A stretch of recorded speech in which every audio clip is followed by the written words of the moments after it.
The lightning split the sky open like a wound, and Yates Redfield rode straight into the heart of it. His horse, a big dark bay named Colt, screamed beneath him as another crack of thunder rolled across the flats like cannon fire. The rain was coming down so hard he could barely see his own hands on the reins, and the wind was the kind of wind that didn't just push. It grabbed, it shoved, it tried to rip a man clean off his saddle. Yates leaned forward, pressing his chest against Colt's neck, and he kept riding. He had been riding for 3 hours. He had been riding since the moment he found her empty cabin door swinging open in the dark, banging rhythmically against the frame like a heartbeat going wrong, and the single muddy boot print on the threshold that did not belong to her. That was all it took. One boot print and an open door, and the particular quality of stillness that a room has when the person who should be in it has been taken rather than left. Josephine Larkin was gone. And Yates Redfield, widowed sheriff of Creston Hollow, a man who had spent the better part of 4 years building walls around himself as carefully and deliberately as he had once built the life those walls were meant to protect him from remembering. That man had not hesitated for a single second. He had not gone back for his slicker. He had not told Deputy Morse where he was going. He had saddled Colt in the dark with shaking hands and ridden out into a storm that every reasonable bone in his body told him would kill them both, because reasonable had nothing to do with it anymore. Because somewhere in the black and howling dark, Josephine Larkin was out there, and the thought of her afraid, the thought of her cold, the thought of her in the hands of the man whose boot print he recognized, that thought was the only thing louder than the thunder. He had loved her for 11 months without saying a single word about it. He had carried it like contraband, like something forbidden, like a secret he was terrified of even in the privacy of his own chest. And now the storm was showing him exactly what that silence had cost, because she was gone and he was riding through lightning to find her. And it was entirely possible he was already too late. "You are not too late," he said aloud, to himself, to Colt, to God if God was listening above the noise of all that rain. He rode on into the dark. 4 years before that storm, Yates Redfield had stood at a graveside in the dry autumn heat and watched them lower his wife into the ground, and something in him had gone very quiet. Not broken, exactly. Broken implied a before and after, a sharp line of damage. What happened to Yates was more like a slow closing, the way a window gets painted shut over time until one morning you realize it hasn't opened in so long you've stopped noticing the lack of air. Clara had been 29. She had been quick-tempered and funny, and she had made the worst biscuits west of the Mississippi and laughed about it every single time. She had been 8 months pregnant when the fever took her, took them both, and Yates had stood there in that autumn heat with the earth closing over his whole future and thought that he would not survive it. He had survived it. He just hadn't been entirely sure, for a long time after, that surviving was the same thing as living. He had thrown himself into the work.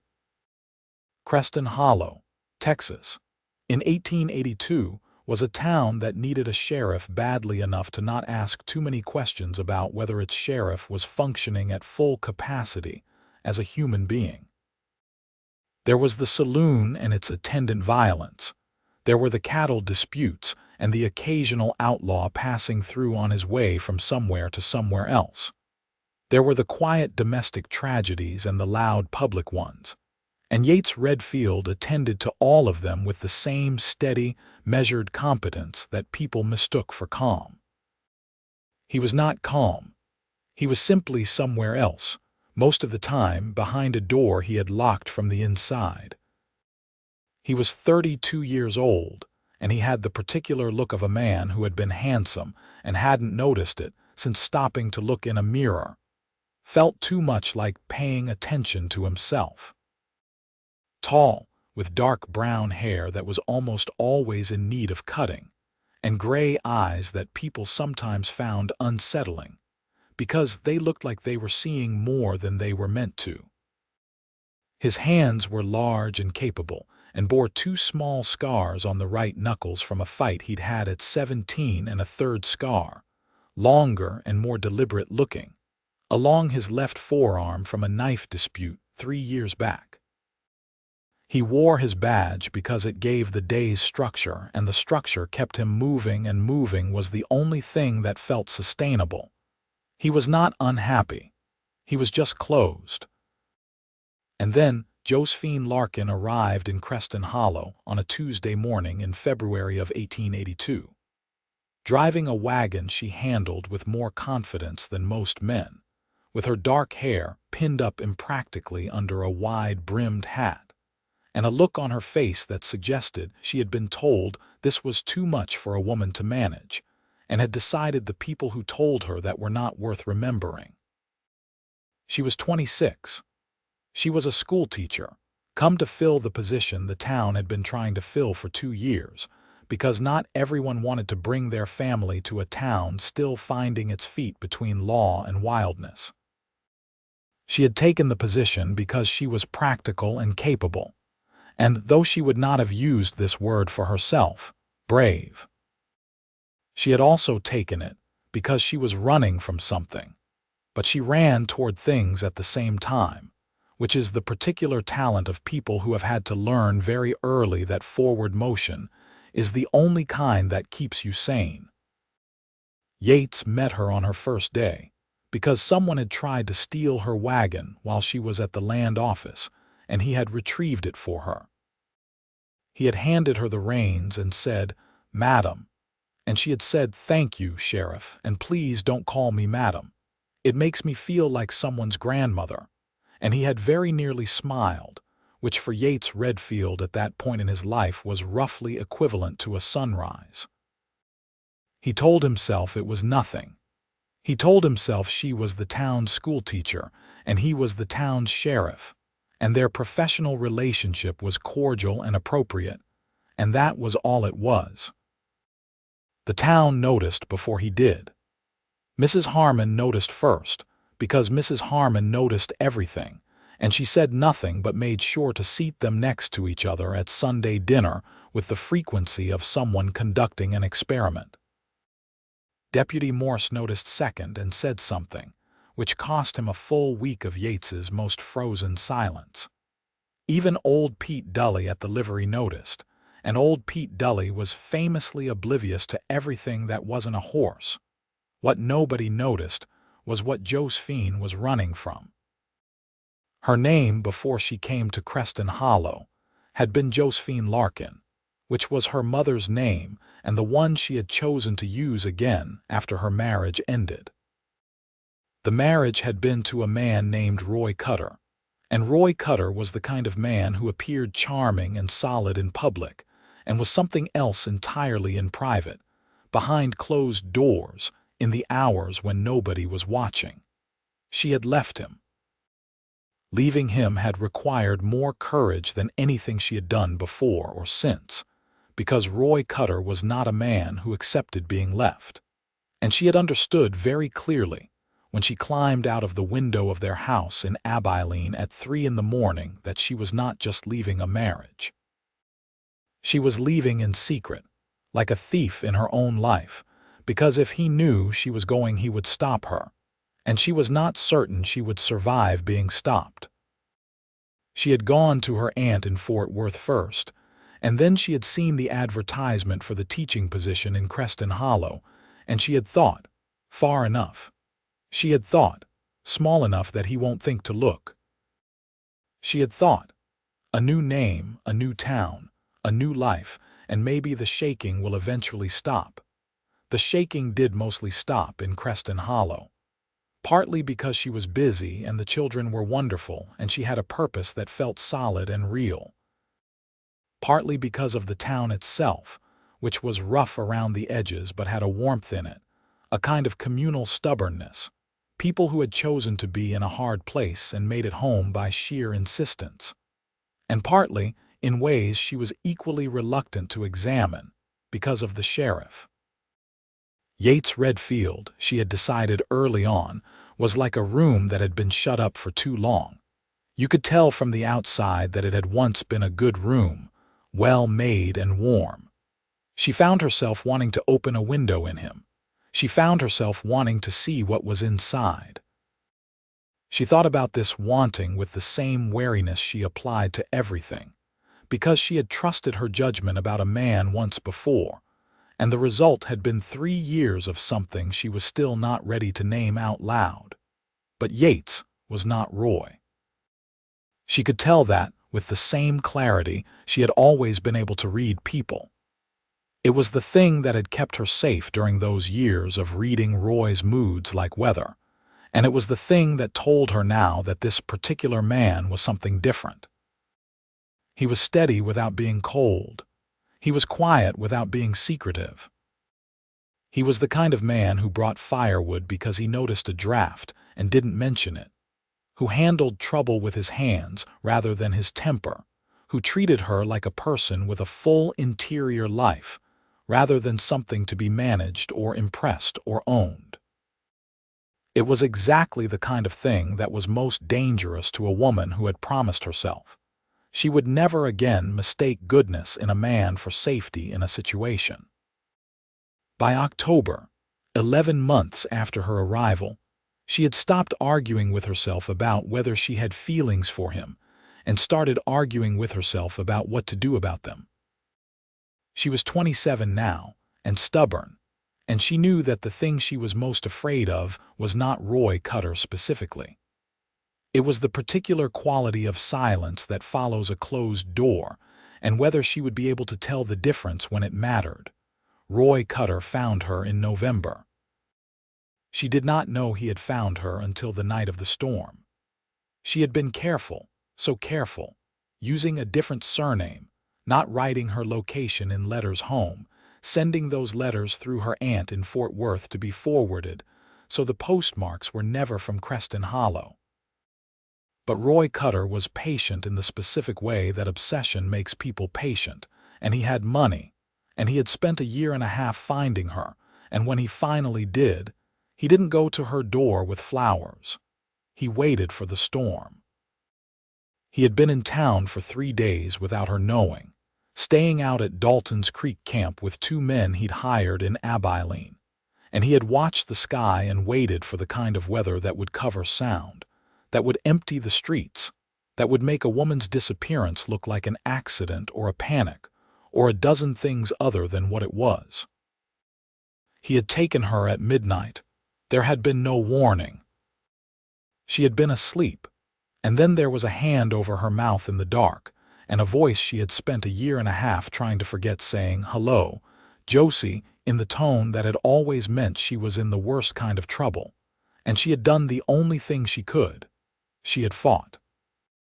She had fought harder than she had ever fought in that Abilene house, because this time there was no pretending to herself that if she was good enough and quiet enough and careful enough things would be all right. This time she knew exactly what she was fighting against and why. She had managed to get one boot off. She had managed to kick it hard enough to land in the doorway. And then they had taken her out into the rain, and the door had been left swinging, and she had been put on a horse she didn't know in a storm she could barely see through. And they had ridden north toward the hills where Roy Cutter had decided, in the logic of obsession, that he was going to bring her back to Abilene or die making the attempt.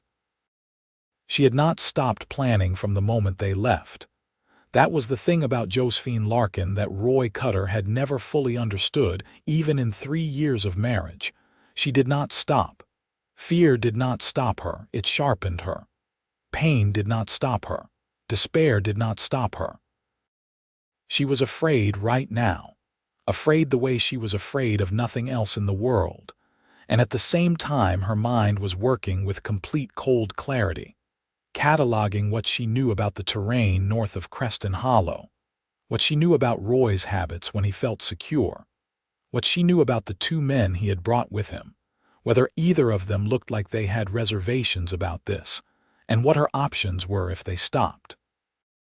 They stopped after an hour at an abandoned line shack up in the hills, the kind that ranchers sometimes kept for winter patrols. Roy Cutter dismounted and pulled her off her horse with a grip that left bruises she would count later, and he pushed her inside and said, "We'll wait out the worst of this."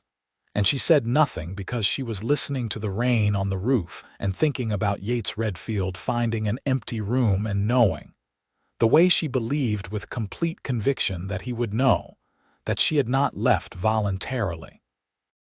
She was right about that. She was almost always right about Yates Redfield. The storm had dropped 3 inches of rain by the time Yates Redfield reached the base of the hills north of town, and Colt was moving slower now, picking his way carefully over ground that had turned slick and treacherous. The lightning was less frequent, but the thunder still rolled through the sky in long, low waves, and the rain came down like something personal, like weather with an intention. Yates had tracked them through the mud for the first mile and a half.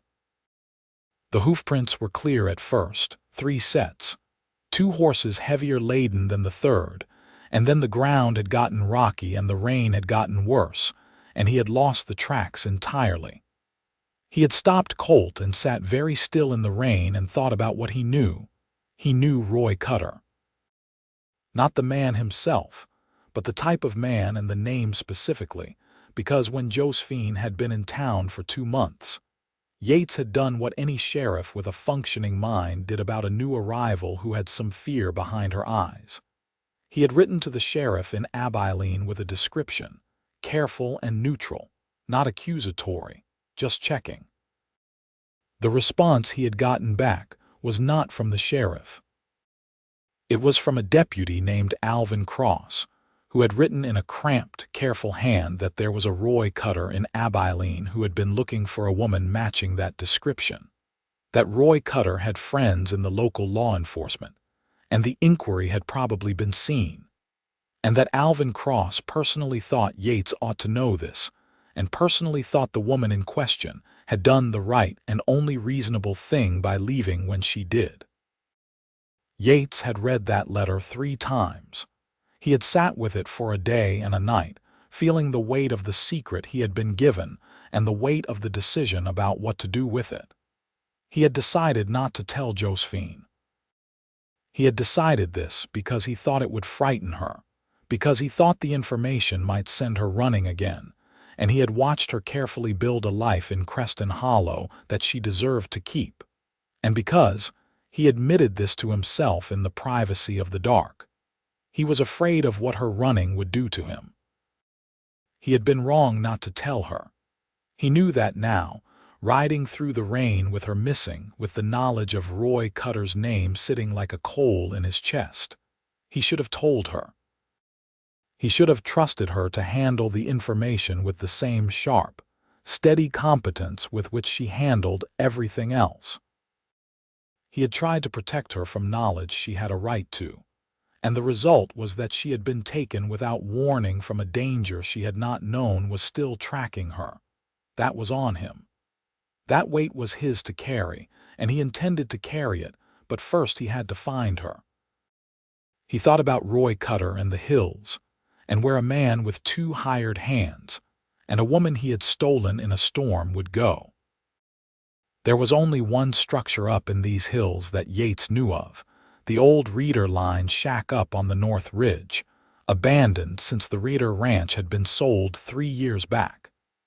It was the only shelter for 8 miles in any direction. He turned Colt north-northeast and pushed him as hard as he dared on the wet rock. He reached the ridge 40 minutes later. He could see the line shack below him in a brief flash of lightning, a low, dark shape against the hillside with the faintest orange thread of light at the bottom of the door where the lamp inside bled through the gap. 3 horses tied at the side. He sat on the ridge for a full minute, letting the rain run off the brim of his hat, and he thought it through with the particular cold precision that danger always gave him, 3 horses, Roy Cutter and 2 hired men, which meant 3 armed individuals with varying levels of commitment to whatever Cutter was paying them for. Josephine inside, alive. He was certain she was alive with a certainty that he did not examine too closely, because it was more faith than evidence, and he did not have time for the doubt that examining it might introduce.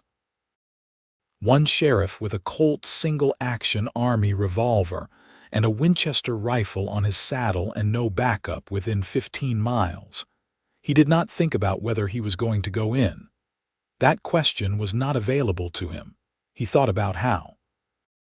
He left Colt tied 100 yards back, out of sight and earshot. He took the Winchester. He came down off the ridge on foot, moving slowly, using the sound of the rain and thunder to cover his movement, and he came around to the back of the shack, where there was a single small window that opened onto whatever passed for a sleeping area. The window was unlatched. He eased it open 2 inches and listened. Roy Cutter was speaking. He had a low, reasonable-sounding voice, the kind of voice that was designed to sound rational while saying things that were not, and he was saying, "Josie, I am not an unreasonable man. You know that. I am willing to be patient.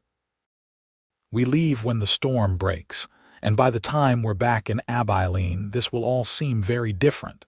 You just need some time to remember what we had."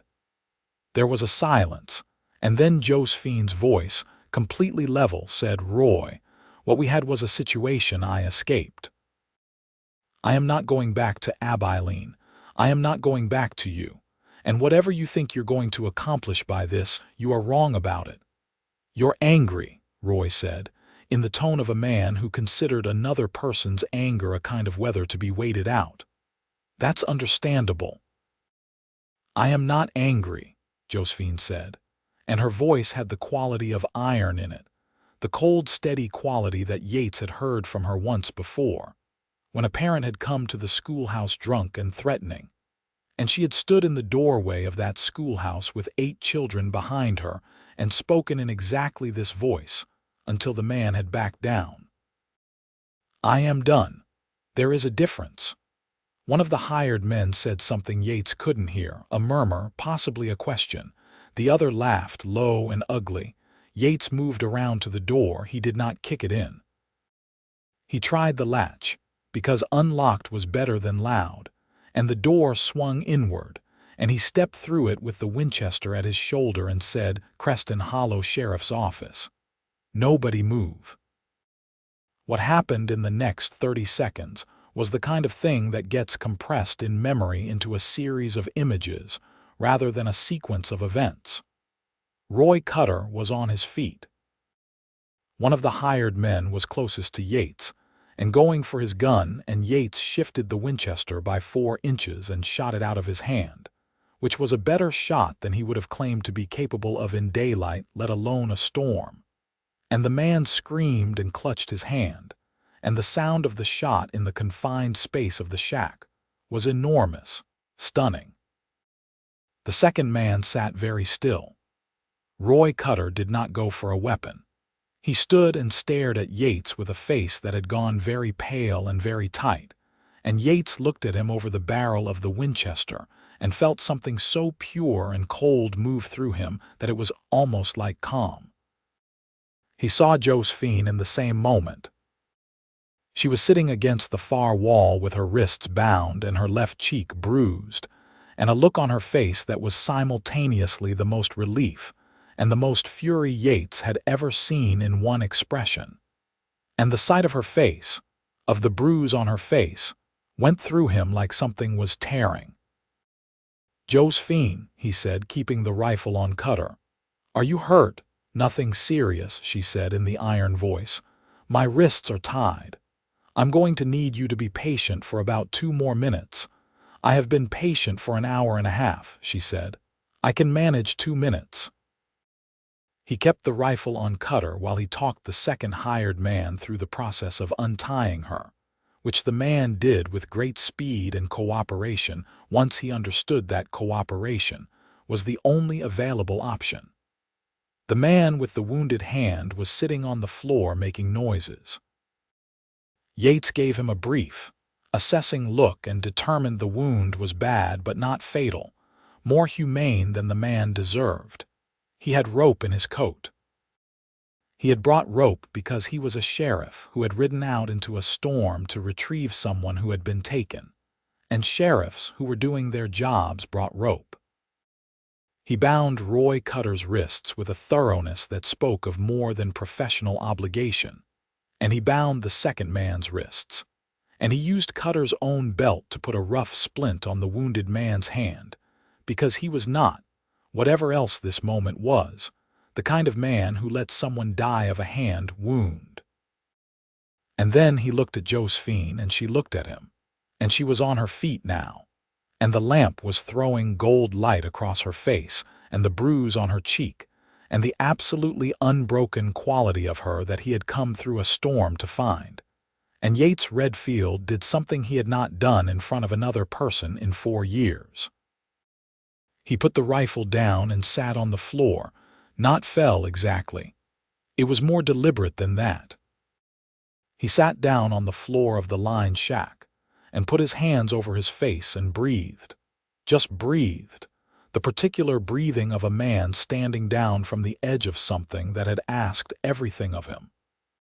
He was drenched to the bone and shaking from cold and exhaustion, and the receding tide of 4 hours of absolute fear, and he could not quite stand up straight at this precise moment.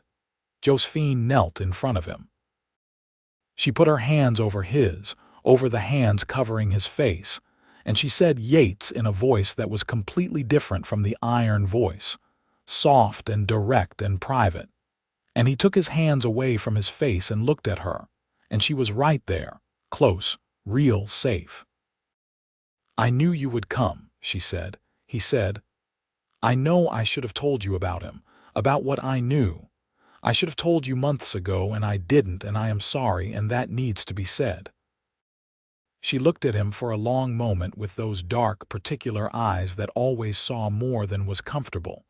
She said, "That also needs to be a longer conversation than we can have right now." "It does," he said. "But Yates," she was still holding his hands, "you rode through a storm like this." "For me," he met her eyes and he said, "I would have ridden through a great deal worse." The rain was still hammering the roof of the shack. Roy Cutter sat bound against the wall and said nothing, which was the first smart thing he had done all night. They moved before dawn. Yates got Roy Cutter and the 2 men on their horses with their hands bound to their saddle horns, and he put Josephine on Colt because Colt was the most reliable horse in the county, and she rode well. He took one of the hired men's horses for himself. The rain had eased to a steady drizzle, and the thunder had moved east, and they went down off the hills in the gray pre-dawn light. 5 people and 4 horses, making their slow way back toward Creston Hollow. Josephine rode beside Yates rather than behind him. She did not speak much on the way down, and neither did he. But there was something between them that had changed shape in the last few hours, like something that had been ice had started to move. He was aware of her presence beside him in the particular way that you are aware of something you have been trying not to look at directly for a very long time. They reached town as the sun was coming up. Deputy Morse, who had been awake and frantic since discovering Yates's absence and Josephine's empty cabin, met them in the street with an expression that moved through relief, confusion, and professional indignation in rapid succession. He took the 3 men off Yates's hands without asking too many questions because he was, whatever his faults, an excellent deputy, and he got them secured in the jail while Yates helped Josephine down from Colt's saddle. She winced when her feet hit the ground. Her one bare foot, she had been taken in her sleep, with only 1 boot, which was how Yates had known what had happened, had taken 4 hours of cold and wet. He looked down at it and then looked up at her face, and she said, "Don't say anything," in a tone that was trying to be the iron voice and was something softer. "Can you walk?" he asked. "Yes." "Are you going to let me help you anyway?" A silence. And then, "Yes." He walked her to her cabin, which was 3 blocks from the jail, and he built her fire back up from the coals, which took 10 minutes. And he found her an extra pair of thick socks which he had no business knowing the location of but knew, because he had been to her cabin enough times that he had accidentally cataloged its geography. He boiled water for coffee on her stove, and he sat across the small table from her while she wrapped her hands around the mug, and they were quiet together for a while in the way that people are quiet after something has been survived. Then Josephine said, "Tell me about what you knew." He told her. He told her about the letter from Deputy Alvin Cross in Abilene, about the name Roy Cutter, about what the letter had implied and what he had understood from it, and about the decision he had made to keep it from her. He did not soften it or make excuses for it. He laid it out plainly, the way he would have laid out evidence, and he let her hear it. She was quiet for a long time after. Long enough that the fire had settled, and the coffee had gone from hot to warm, and the morning light was coming through the window in the particular way of Texas winter mornings, thin and clear and honest. "You were trying to protect me," she said. It was not a question, and it was not entirely forgiveness, but it was a statement of understanding. "I was," he said, "and I was wrong to make that choice for you. You had the right to know. You had the right to make your own decisions about it." "I would have wanted to know," she said. "I would have been frightened, but I would have wanted to know, and I would have found a way to handle it. I know that. I knew that then, and I did it anyway." "Why?" He was quiet for a moment, and this was the moment where the easier thing would have been to say again that he'd wanted to protect her. But she had asked directly, and she deserved the direct answer. "Because I was afraid," he said, "of what you might do with the information. Of the possibility that you would run again. And I was afraid of that for reasons that were not purely professional." She looked at him across the table. He looked back, and the thing he had been carrying for 11 months was right there in his face, visible, available, because there was no point in hiding it anymore. "Not after last night." "Yates," she said quietly. "I know I have no right to it," he said. "I'm not asking for anything. I'm just telling you the truth because I should have been more honest a long time ago, and it's a habit I'm trying to start." She put down her coffee mug. She looked at the table, and then she looked at him, and she said, "I have been afraid, too, of my own judgment, of trusting it again." She paused. "But I have been watching you for 11 months, and I trust my judgment about you. I have trusted it from early on. I just haven't known what to do with that." "That makes 2 of us," he said. The morning light moved on the table between them. "There was a woman before me," she said, not accusatory, just careful. "I've heard her spoken of. Clara." "My wife," he said. "She died 4 years ago, her and the baby both." He said it plainly, as he always said it when he said it at all, but something showed at the edges of it that was usually better hidden. "I'm sorry," Josephine said. The 2 words were small and not enough, but she said them like she meant the full size of what they were meant for. "I've been," he said, and he paused, looking for the right word. "Closed, I think, since then. I'm aware of it. I'm not entirely sure what to do about it." "I think," Josephine said slowly, "that you just rode through a night storm into the hills after someone who was taken, without backup, in conditions that were frankly dangerous, and that is not the behavior of someone who is closed. That is the behavior of someone who was very frightened." "Yes," she said. "It is. That's rather my point." He looked at her. She was bruised, and she had been through the worst kind of night, and she was sitting at her kitchen table in the morning light, holding her coffee mug, and looking at him with those eyes that always saw too much. And she was the most alive and real thing in the entire world to him, and he was 32 years old, and he had been closed for 4 years, and he was tired. He was so tired of being closed. "I don't want to be wrong for you," he said. "I am aware that I come with considerable weight." "So do I," she said. "I was married to a man who was not what I thought he was, and I spent 3 years in that marriage making myself smaller so he would have less to grab. I am not small. I don't do it well, and I resent the necessity. I have a temper and opinions, and I am certain about a great many things that some people find inconveniently certain. And I am frightened, still, of closed doors and lowered voices, and the particular silence that comes before something bad." "I know," he said. "I have noticed all of those things, and I find none of them inconvenient. I should probably say that clearly." Something shifted in her face, something that had been held very carefully together at a slight distance from something else moved closer. "You should also probably know," she said, "that I have been in love with you since approximately March." He sat with that for a moment. 8 months. She had been carrying it for 8 months, quietly, carefully, alongside him carrying his own thing for 11. And they had been so courteous and so restrained, and so determined not to impose that they had nearly missed it entirely, or worse, that she had nearly been taken from him before he had ever said a word.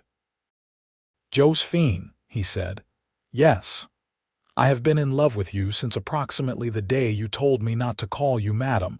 She laughed. It was a sudden and real laugh. Not the practiced, social laugh, but the one from somewhere deeper, and it was one of the most beautiful sounds he had ever heard. And he thought that whatever else happened, he wanted to spend a very long time making sure he heard it regularly.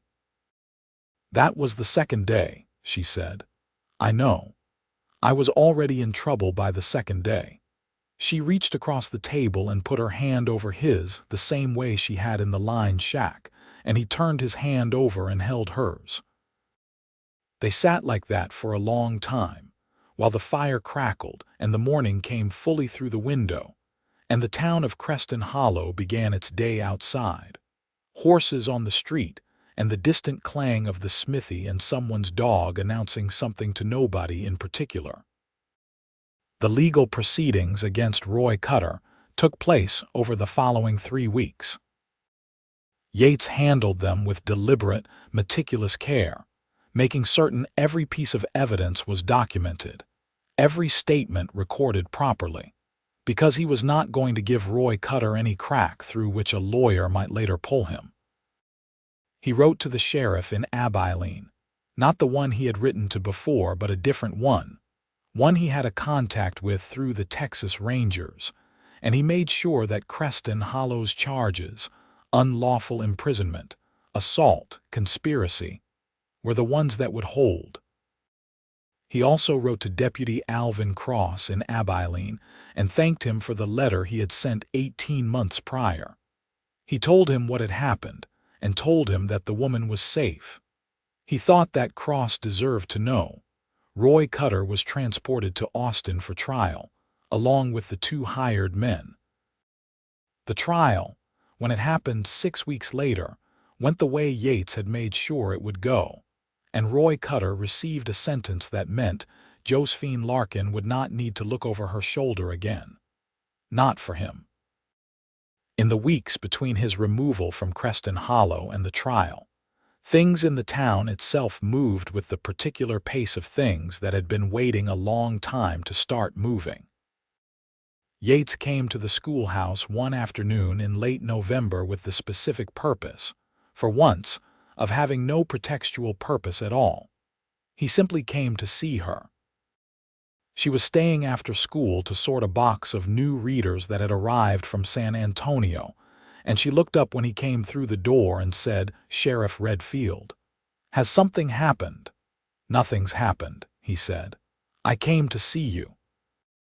She looked at him for a moment, and then she smiled, and he thought that smile was something he had been collecting without acknowledging for 11 months, storing it somewhere in the closed room, and now that the room was open, the full inventory of it was rather overwhelming. "Can you help me sort readers?" she said. "I can do that," he said. They sorted readers for an hour, and they talked while they sorted, in the particular easy way that they had always talked, except that now the ease had a different quality, warmer and more direct and unguarded in a way that both of them were still getting used to, like eyes adjusting to more light than they had expected. She told him about her students, which she always did, with the same fierce particular love, and he listened the way he always listened, fully, with attention. She told him about a boy named Thomas Holt, who was struggling with reading, and she was trying a different approach, and she thought it was working. And she said it with such genuine concern and investment that Yates found himself thinking, not for the first time, that this was the quality that he most respected about her. She gave everything her full weight. He walked her home in the November dark. He had been walking her home since February, and it had always been professionally appropriate, neighborly, nothing that could be commented on by even the most watchful of Creston Hollow's residents.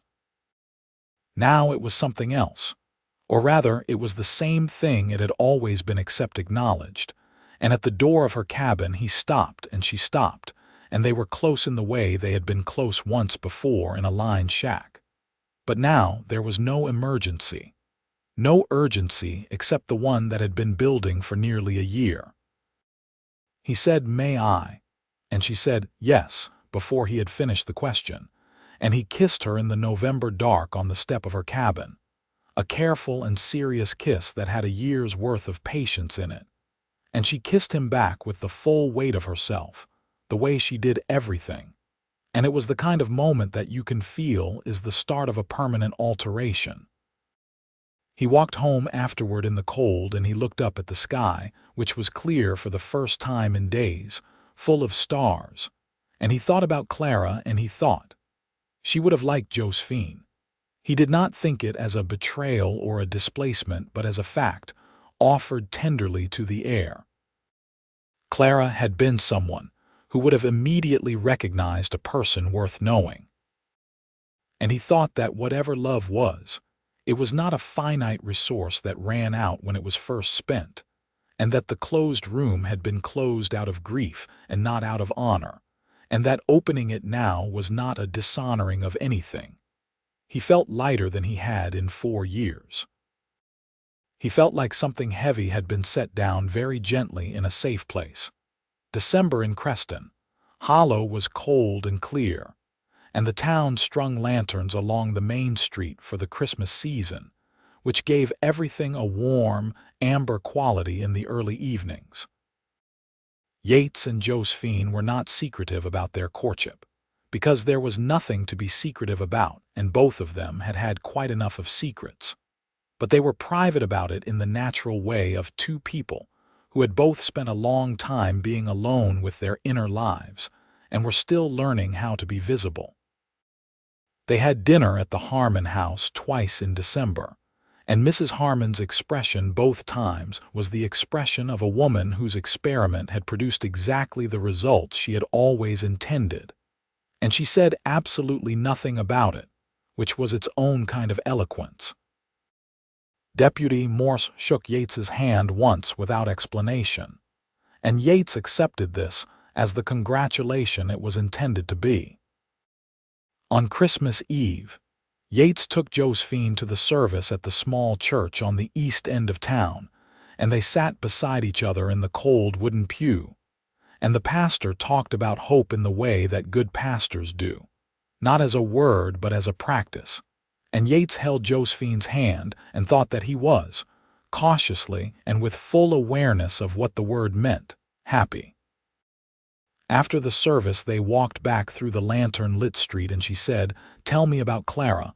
If you want to, I would like to know about her." He was quiet for a step or two, considering. Then he said, "She would have argued with you about education." Josephine looked at him. "What do you mean?" She had strong opinions about what children ought to be taught. She thought too much reading made boys impractical, and she was wrong about that, and she knew she was wrong and she argued it anyway because she liked to argue and she was very good at it. Josephine smiled. I would have argued back, I know. That's why I think you would have gotten along. She tightened her hand in his. Tell me more. He told her, walking through the Christmas dark, about Clara's bad biscuits and her quick temper and her laugh, which had been loud and entirely unself-conscious. He told her about the baby they had named Thomas, before they knew the baby would not live to need the name. And that telling cost him something, but in a different way than it used to. Not like ripping something open, but like acknowledging something real. He told her about the particular quality of grief that comes with losing a future rather than a past. Josephine listened all the way through without saying anything designed to fix it, which was the exact right thing. At the end, she said, Thomas is the name of my student. The one who is struggling with reading. I know, he said. He had known for months, and he had never said anything about it, but it had meant something quiet to him in the closed room. I'm going to make sure he learns, she said. It was a simple statement, not freighted with more than it meant, and it was exactly right. He stopped walking, and she stopped too, and he looked at her in the amber light and thought that she was extraordinary, and that he was going to tell her so. And that he was also going to stop being so measured about all of it and simply be in this with all of himself. Josephine, he said. Yes. I love you. I want to say that plainly and without qualification. She looked up at him. The lanterns were in her eyes. I love you, she said. That is also without qualification. He kissed her right there in the street, which was the most publicly romantic thing Yates Redfield had done in his entire adult life. And a couple of people walking past made kind, warm comments, and he didn't mind at all. January came, and February, and the anniversary of her arrival in Creston Hollow. She had been here for a year now. Yates had come over that evening and found her still red-eyed, and had understood immediately that it was not a bad kind of crying, and had made coffee and sat beside her on the settee, which was a new piece of furniture she had acquired from the general store in December. And she had told him about Thomas, and he had listened. And then he had said, he's going to be all right, that boy. Yes, she said, he is. He put his arm around her and she leaned into him, and they sat with the fire going and the February cold outside the window. And it was domestic and warm and simple. And it was so much what Yates had been without for 4 years that the simplicity of it was almost unbearable. The way something very good can be almost unbearable when you have been without it long enough. I want to ask you something, he said. She looked at him. All right. I want to ask you properly, with proper notice, and not in a rain-soaked line shack or after a narrow escape from something terrible. He paused. I want to ask you to marry me. And I want to be clear that I am asking you and not expecting or assuming, and that I understand completely if you need more time, or if the institution itself carries weight for you that makes it difficult, because it does carry weight for you, and that is a legitimate thing. She was quiet for a moment. He had learned not to be frightened by her silences, she thought before she spoke, and her silences were never the kind that meant withdrawal. It does carry weight, she said. You're right about that. Another pause. But the weight is attached to a particular experience and not to the institution itself. And you are not that experience. You are essentially the opposite of that experience. I try to be, he said. You succeed, she said, with the kind of precision she applied to things she meant seriously. She looked at him for a moment more, and then she said, yes. Yes, I will marry you. He exhaled slowly, a long breath of something being released. I should get you a ring, he said. I have been looking at the ones at Gerber's for about 2 months. She laughed that real laugh, the deep one. You have been planning this for 2 months, and you are only asking me now. I wanted it to be the right moment.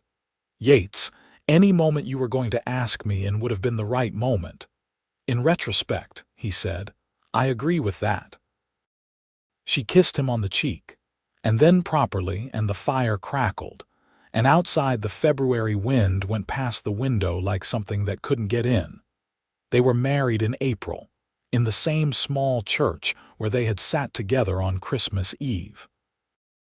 The ceremony was performed by the pastor, a practical man named Hewitt who had married many couples in this town and could tell the difference between people going through a ceremony and people who meant it. Yates and Josephine meant it in every syllable. The town came, all of it, or near enough. Mrs. Harmon sat in the front pew and looked satisfied in the profound, proprietary way of someone who considers themselves partially responsible for the outcome. Deputy Morse wore his good jacket. Thomas Holt's mother had given Josephine a bouquet of spring wildflowers that morning, and Thomas Holt himself had sat in the second row with his arms crossed, and an expression of solemn importance that made Josephine want to laugh every time she caught sight of him. She wore a dress she had made herself from blue cotton that she had ordered from San Antonio, because she was practical and capable, and she had never needed someone else to make things for her. She had put her hair up with the same impractical skill she always did, and she carried the wildflowers, and she walked into the church on her own because she had no father here and no brother, and she was, as she had always been, capable of walking into things herself. Yates was standing at the front of the church, and he watched her come down the aisle, and his face did something that he had no control over, something open and entirely given over to the moment, and it was the most anyone in Creston Hollow had ever seen on Yates Redfield's face, and every person in that church felt it. When the pastor said, "Do you take this woman?" Yates said, "I do," with a conviction that had 4 years of silence behind it, and was all the stronger for it. When Josephine said, "I do," it was in the voice that was not the iron voice and not the soft voice, but a third one, the one that she reserved for things she was completely certain of. They said the words.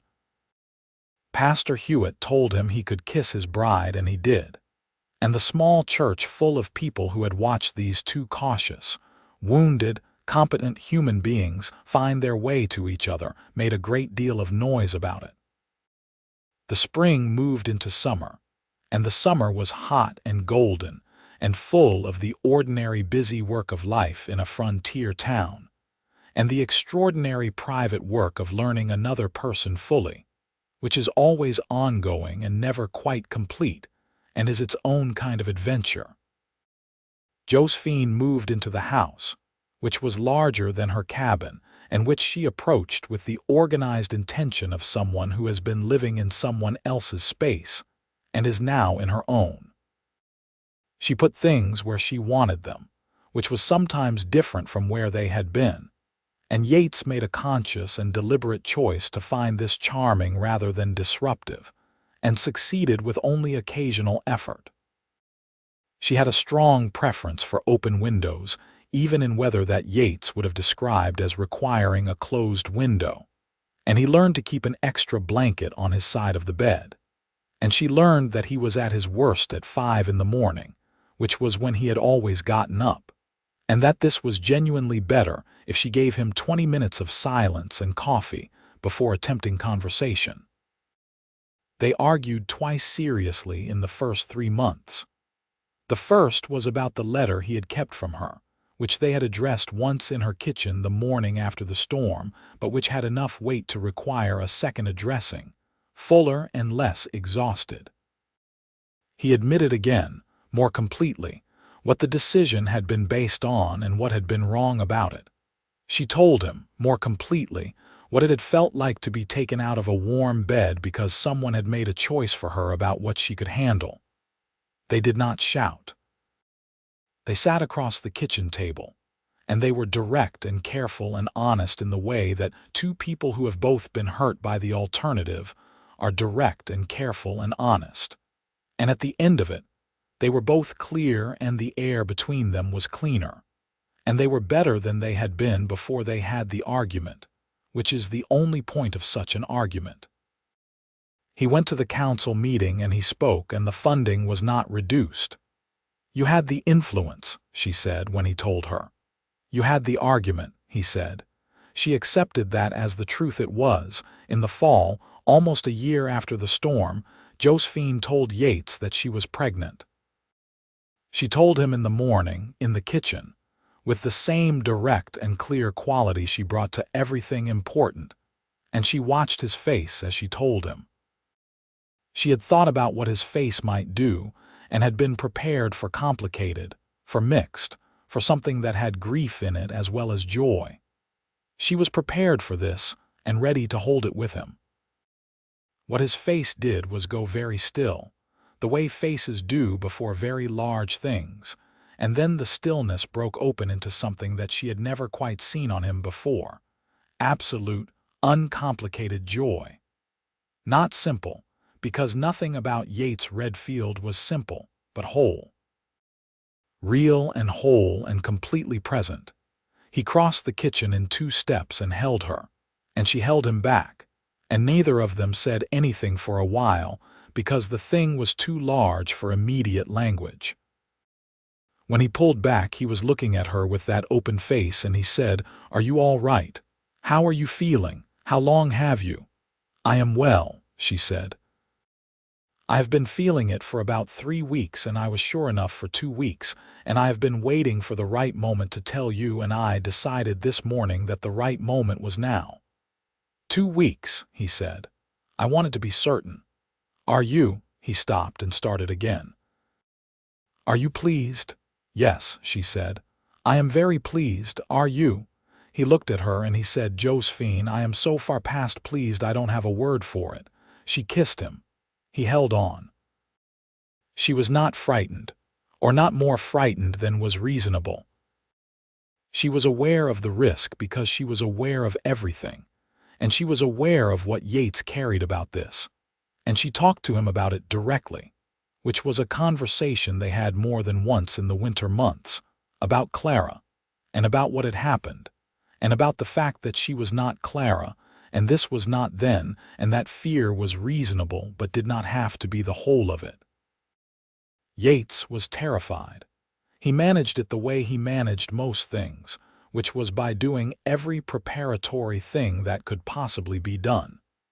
He brought the doctor from the county seat for the last 2 weeks, a capable woman named Dr. Eliza Prout, who had been doing this work for 15 years and who took one look at Josephine and one look at Yates and said to them both, "She is healthy. The pregnancy is proceeding normally, and I am very good at my job, so let's all take a breath." The labor was long and hard, and Yates sat on the other side of the door for most of it with his hands clasped, and his heart in his throat, and Deputy Morse sitting beside him saying nothing at all, which was the most useful thing Morse had ever done. He could hear Josephine's voice, the iron voice, and then occasionally something rower, and he pressed his back against the wall and breathed and trusted Dr. Prout, which took more from him than he would have expected and more than he would admit to anyone. And then there was a different kind of sound, and Dr. Prout opened the door and said, "Sheriff, you have a son. Come meet him." He stood up. His legs felt uncertain under him, the same way they had on the floor of the line shack, the body doing the accounting after the mind has spent everything. He went into the room and Josephine was there, exhausted and brilliant and entirely herself, and she was holding a small person with a red, furious face and dark hair, and she looked up at Yates with an expression that was tired and triumphant, and so full of love, it was almost too much to look at directly. "Come here," she said. He sat on the edge of the bed, and she put the baby in his arms, and he held his son for the first time, and he looked at the face, which was doing the particular thing that new faces do, discovering the world with complete astonishment, and something very deep in Yates, Redfield came fully and finally back to himself.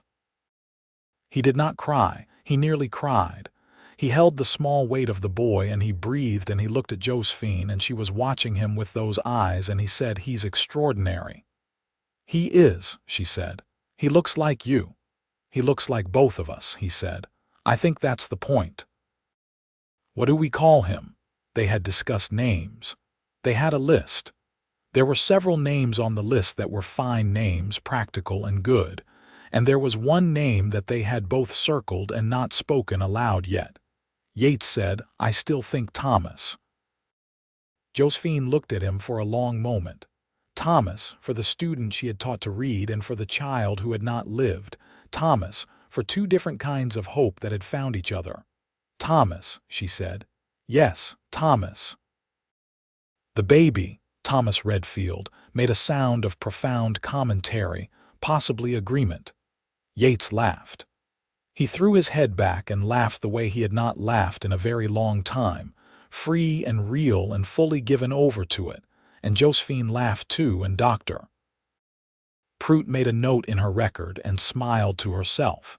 And outside the window the spring was doing everything spring is supposed to do, insistently, and with no regard for appropriate timing.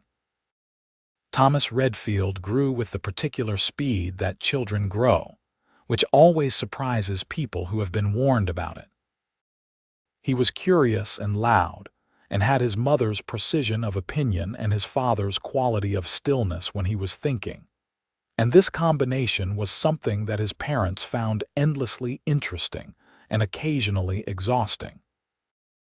Young Thomas Holt, who was 9 by the time the baby Thomas was born, became an unofficial fixture at the Redfield house, partly because his mother worked long hours and partly because Josephine had always been his champion, and he was not inclined to give that up simply because she had a child of her own to attend to. He was extremely serious about his own role as someone who had learned to read from Josephine Redfield, and he took the baby's future education with the gravity of a personal responsibility. "I'll teach him," he told Josephine when the baby was 3 weeks old and Thomas Holt was holding him with the careful, important bearing of someone who has been entrusted with something fragile. "When he's old enough, I'll show him the books." "That would be very kind," Josephine said. "I suspect you will be an excellent teacher." Thomas Holt grew up to be exactly that, but that is further along. The summers in Creston Hollow passed, and the town grew, as towns in Texas in the 1880s grew, with the particular organic sprawl of a place finding its shape. New families, new businesses, a second saloon that was quieter and less likely to generate Saturday trouble than the first. A railroad was discussed, not seriously enough to come to anything for several years, but discussed, which meant the talk of the future was already in the air. Yates was re-elected sheriff twice without contest, which was its own commentary on how the town felt about him. He ran his office the same way he did everything, methodically, fairly, without drama where drama could be avoided. He had a reputation among the harder elements that passed through for being the kind of lawman who was worse than unreasonable, because he was completely reasonable and still unshakable, which was a more uncomfortable thing to be confronted with. Josephine returned to teaching after Thomas was old enough to be left with Mrs. Harmon, who had appointed herself the primary auxiliary caregiver with the confidence of someone who does not need to be asked. The school had grown with the town, and she now had more students than she could manage alone, and Henry Daw, who had been the substitute, had proven capable, and she had kept him on as a second teacher. They ran the school together with a kind of complementary efficiency, Henry's patient, methodical approach and Josephine's direct, high expectation one, and the children of Creston Hollow received a better education than many children in larger towns. Josephine had also started writing. This was something she had done privately for years, letters and notes and observations in journals that she kept in a box under the bed. and she had not thought of it as anything that had an audience until the morning. She read something to Yates from one of the journals, and he had gone very still and then said, "Josephine." This is remarkable in the way he said things he meant, quiet and direct, and entirely without embellishment. She had started sending pieces to a paper in San Antonio, under her full name, because she had spent enough years shrinking, and she was done with it. They published 3 of them in 1886, and she received letters in response, letters from women mostly in various frontier towns, which said things like, "You have said exactly what I have never been able to say," and which she kept in a different box, a better one. Yates read everything she published and said nothing performative about it, only discussed it with her the way he discussed everything. Carefully, with genuine engagement, sometimes disagreeing, always taking it seriously. This was exactly what she needed, and she told him so, and he said, "This is what you have always done for me," and they both understood what he meant. In 1887, Thomas Redfield was 3 years old and had developed strong opinions about horses, which he expressed loudly and at length whenever given the opportunity. Yates had started taking him to the livery, and old Pete Dully, who was somehow still there and still famously oblivious to everything except horses, had taken an interest in young Thomas's interest, and had begun what could only be described as an informal apprenticeship. Josephine was pregnant again. This pregnancy she approached with more ease than the first, partly because the first had gone well and partly because she was, at 31, a woman who had found her ground under her feet and stood on it with full confidence. She told Yates on a Tuesday evening after Thomas was in bed, sitting at the kitchen table where they had always had their most important conversations, and this time she watched his face do the large, still thing and break open into joy more quickly, less armored by fear. "When?" he said. "October, I think. Maybe late September." He reached across the table and held her hand, and she looked at his face, which was open and good and completely hers, and she thought about the woman she had been in that window in Abilene, climbing out in the dark, running toward a life she couldn't see yet. She thought about what she had been running toward without knowing it. "We need a bigger house," she said. "We can build," he said. "There's room on the east lot. I want a better kitchen, one that doesn't make the stove run inefficient, done, and a proper study for the writing." Obviously, she smiled at him.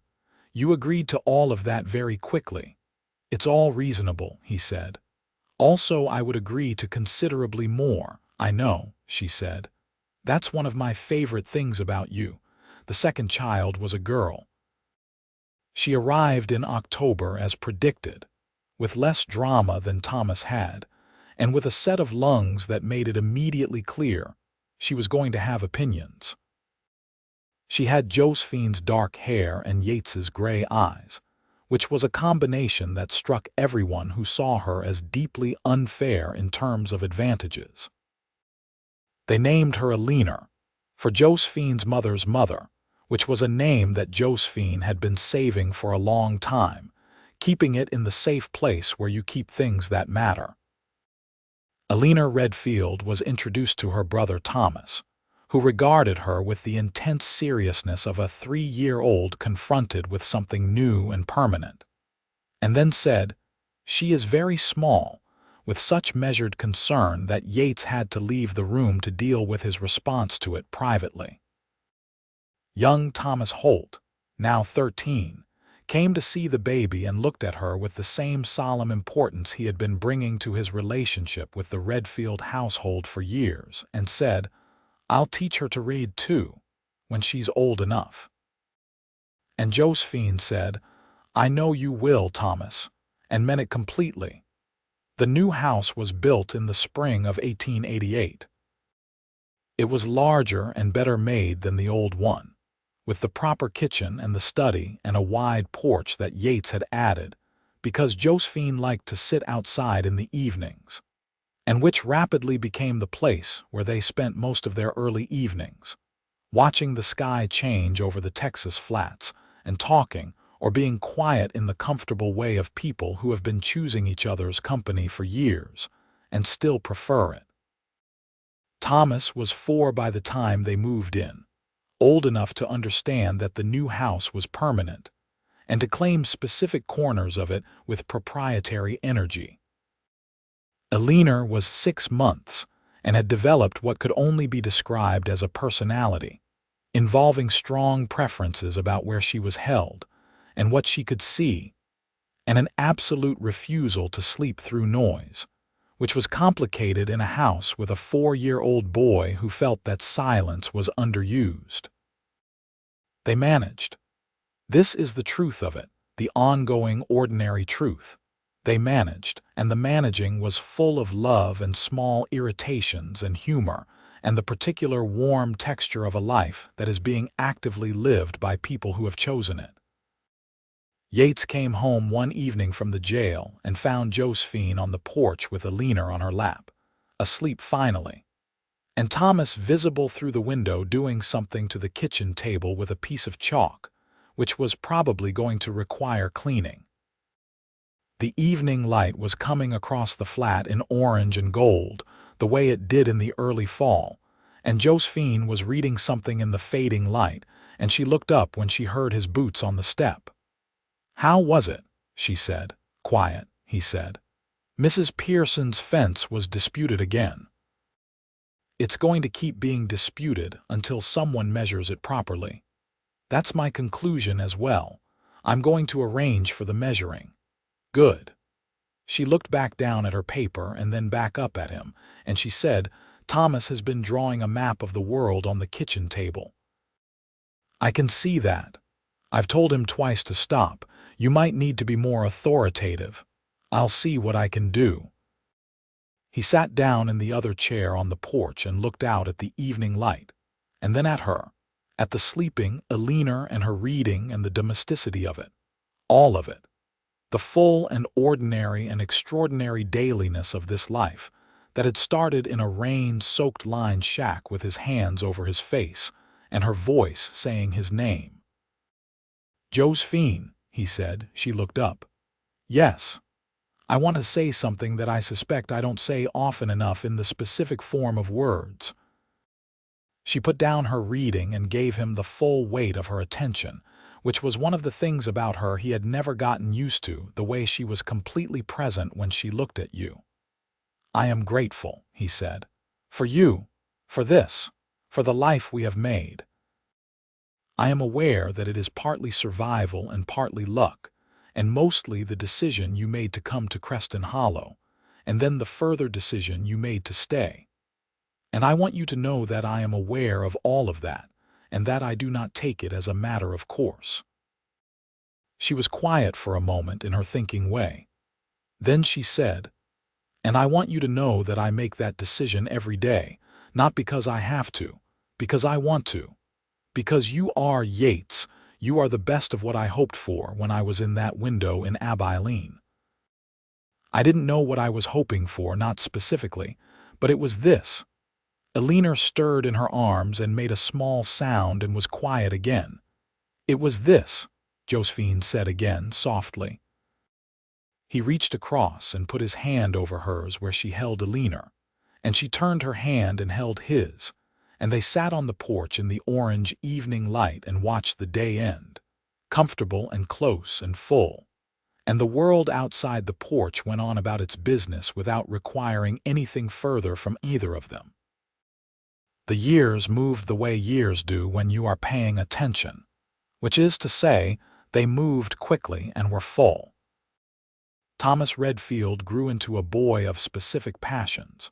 Horses first and then the mathematics of things, how the world fit together, angles and measurements, and he had Yates's quality of going very still and very focused when something interested him and Josephine's quality of pursuing a thing until it yielded. He was 9 years old and had already decided he was going to be a surveyor, because of the fence measurements, because of maps, because of the way the land looked from the top of the ridge north of town, which his father had taken him up to once and which had shown him, in a single afternoon, that the world was very large and could be known. Alina Redfield was 5 and loud and funny in a way that took everyone by surprise, including herself. She had her mother's precision and her father's stillness, but in her, they combined into something different, a sharpness that she wielded like a tool, asking questions that were too exact for 5 years old, making observations that made adults stop and reconsider what they thought they knew. Mrs.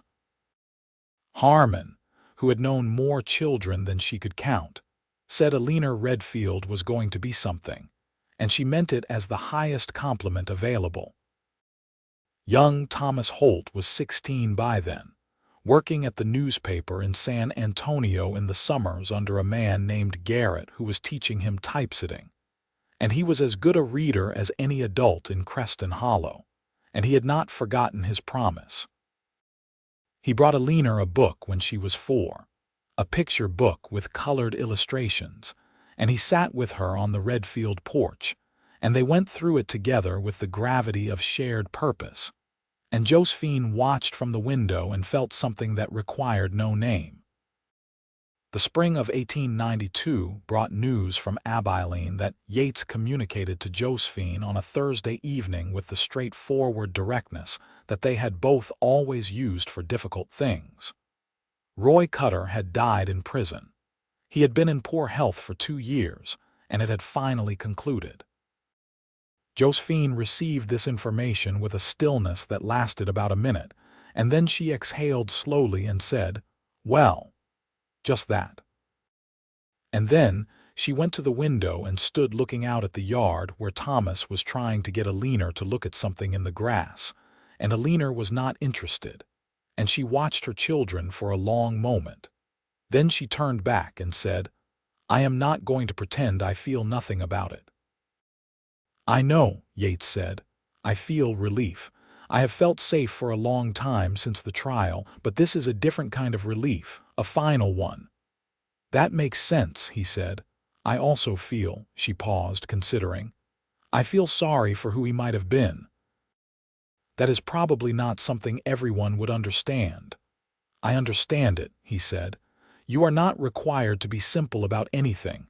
She looked at him with those eyes. "No," she said, "I'm not, and neither are you." He crossed the room and she leaned into him, and they stood at the window together and watched their children in the yard. Thomas now having caught whatever was in the grass, and showing it with great triumph to his sister, Alina regarding it with scientific assessment. "We should go outside," Josephine said. "We should," he agreed. They went outside. Thomas Holt did not become a teacher exactly, though Josephine had not been wrong about his aptitude. He became a journalist in San Antonio, and he wrote about things that mattered: the treatment of people who had been dispossessed, the promises broken in treaty after treaty, the specific and daily injustices that accumulated in the West against those who had been there first, against those who had been brought in chains, against those who simply could not afford the particular kind of justice that required money. He wrote about these things with the clear, direct quality of someone who had learned to read in a schoolroom in Creston Hollow, from a woman who believed that knowing things was the first step toward changing them. He sent his articles to Josephine, always, before they were published. And she wrote back, always with the careful, engaged criticism of someone who took him seriously, who had always taken him seriously, who had stood in the doorway of a schoolhouse and seen what he could become and refused to look away from it until it happened. Yates read the articles too and was proud of the boy, now a man. In the quiet, particular way he was proud of things, which was without fanfare but without reserve. It was the spring of 1893. Thomas Redfield was 9 and Alina was 5, and Josephine and Yates were sitting on the porch in the evening when she said, "I have been offered a position." He looked at her. "What kind of position?" There is a teachers' college being organized in San Antonio. They want someone to oversee the training of new teachers for the frontier schools, someone who has done the work and knows what the work is. She paused. They have read some of what I've published. He sat with this for a moment. Would it require moving to San Antonio? I don't know yet. There may be a way to do it with extended visits rather than permanent relocation. I need to find out more before I know. He looked out at the yard in the evening light and then back at her. What do you want? I want to do it, she said. I want to do it very much. It's Yates. It's the kind of thing I couldn't have imagined when I came to Creston Hollow. Training teachers for schools like this one, for children like Thomas Holt was, and like our Thomas, and like Alina. Then we'll figure out how to make it work, he said. She looked at him. It might mean changes. Josephine, you told me in that kitchen 11 years ago that you have a temper and opinions and you are inconveniently certain about things. I said those weren't inconvenient. I meant it then and I mean it now. He paused. And I am the sheriff of a town that, as of last year, has a telegraph office and will shortly have a rail connection. The world is not as large as it was. We will figure it out. She held his gaze for a long moment, measuring, reading him the way she had always read him. Then she said, You are a very good man, Yates Redfield. You have said so before, he said. I believe it more each time. She laughed. The real laugh, the deep one, the one from somewhere below all the competence and iron, the one he had been hearing for 11 years and was still not done with. He laughed too, and the evening was warm, and the children were inside at the kitchen table. Thomas drawing something and Alina telling him it was wrong in ways that were specific and probably correct. And the porch held them both in the gold light, and there was nowhere else in the world that either of them wanted to be. In the fall of that year, Josephine made 2 trips to San Antonio and arranged with the college that she would serve as a founding faculty member, making 4 extended visits per year to supervise training and curriculum, with the school in Creston Hollow in the capable hands of Henry Daw, and a second teacher he had hired, a woman named Ruth Calvert, who was excellent.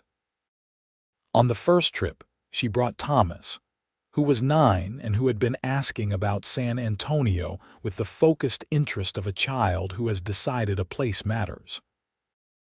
He was too old for the wonder of it to be purely childlike and too young for it to be cynical, and he stood in front of the largest building he had ever seen and looked up at it with the same quality of stillness his father had in front of important things. Could I live here someday? He asked his mother. You could live anywhere you chose, she said. That is the entire point, he thought about this. I think I might want to be a surveyor and then an engineer, he said. I want to build things that last. Then you will, she said. Did you always know what you wanted to be? She considered this honestly the way she considered all honest questions. I knew I wanted to teach. That was always clear. But the rest of what I am now, the writing, the college, this, no, I found those things. They found me. That's how most of it works. But you weren't afraid of finding them. She looked at her son with his father's serious eyes and her own stubborn chin. I was always afraid, she said. I was afraid and I did them anyway. That's the whole of it, Thomas. That's all it ever is. He nodded, filing this away in the careful interior catalog that all serious children maintain. Then he said, Papa is afraid of things too. He's afraid of something happening to us, I can tell. Yes, she said, he is. But he does things anyway, he does. That must be where I get it, Thomas said, with the perfect simplicity of a child who has worked something out. Josephine looked at him and felt the same thing she had felt watching him hold his baby sister for the first time, the feeling that had no name that was adequate to it, which was something like, I was right about all of this. I was right to come to that town, and I was right to stay, and I was right about that man, and this is what that rightness looks like in the world." "That is exactly where you get it," she said. The years continued. Alina Redfield started school and was, as Mrs. Harmon had predicted, something, specifically the kind of student who is a profound challenge and a profound delight simultaneously. She read everything. She questioned everything. She argued with historical fact when historical fact struck her as incomplete, which was often. And when Josephine sent her to Thomas Holt's published articles, she read them with the careful, engaged attention of someone who understands that the story you tell about the world is not neutral, and that telling it well and truthfully is a form of justice. Yates watched his daughter grow with the specific wonder of a man who had once stood at a graveside thinking he would not survive, and who was now presented daily with the evidence that what had come after was something he could not have imagined from that graveside, something too large and too good and too specific to have been simply hoped for. He had not hoped for it exactly. He had survived and kept moving, and then Josephine Larkin had told him not to call her madam, and the rest had been the accumulation of choices made toward each other, freely and with full information, over 11 and then 12, and then 15 years. He thought about this on a particular evening in 1895, sitting on the porch in what was now a very familiar posture, watching the light come long and gold across the Texas plain, with the sounds of his house behind him. Alina reading aloud to herself, which she did to test whether sentences worked, Thomas's boots on the floor as he moved through the kitchen, Josephine's voice saying something to Thomas, the particular warm noise of a life fully in motion. She came out and sat beside him, and she had her coffee, and the evening was doing everything evenings in Texas did in the fall, which was to be beautiful without apology. "What are you thinking about?" she asked. "Everything," he said. "And nothing. The light." She looked at the light. "It's good light." "It is." A pause. The evening bird sounds, the distant calling of something in the grass. "Alina has decided she wants to be a lawyer," she said. "I know. She told me this morning." "Do you think she's serious?" He looked at his wife. "I think she is exactly as serious as you were about everything at 10, which means considerably more serious than most adults are about anything." Josephine smiled. "She's going to be a great deal of trouble." "She's already a great deal of trouble," he said. "It's one of her better qualities." Josephine put her hand on his arm, lightly, the comfortable touch of many years of practice, and leaned her head against his shoulder in the evening light. "Yates," she said. "Yes. Thank you for riding through that storm." He turned his head to look at her, and she was looking up at him with those eyes that had always seen more than was comfortable, that had seen him specifically, seen the closed room and been patient with it, and then been present when it opened. 11 years ago. A storm like the end of the world, and a boot in a doorway, and him on a horse in the dark going forward because there was nothing else available to him. "I would do it again," he said. "I know," she said. "That's what I love about it." He kissed her there on the porch in the evening light, the way he had kissed her on the step of her cabin in that November dark more than a decade ago, with the same care and the same full presence. And she kissed him back with everything she had, which had always been a great deal and had only grown. Inside the house, Alina said something to Thomas that made him laugh, and the sound came out through the open window like music, like proof, like the very best kind of evidence. The sun went down on Creston Hollow in long bars of copper and gold, on the house they had built together and the life they were living in it, on the town that had held them both when they were broken in their different ways and had watched them find each other in it. The storm, when Yates thought of it now, seemed both very far away and very close. The kind of thing that had always been behind it, pushing forward, insisting. He had not known, riding out into that darkness with the rain in his face and the thunder breaking the sky open, that he was riding toward everything. He had thought he was riding toward one night, one specific crisis, one rescue. He had been riding toward all of it. Toward this porch, and this woman and these children, and this particular quality of evening light that he would never again take for granted as long as he lived.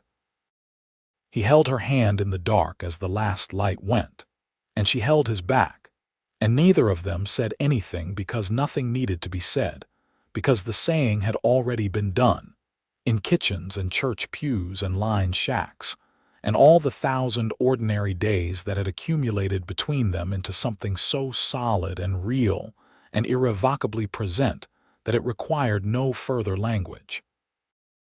It simply was, and it was, as it turned out, exactly enough.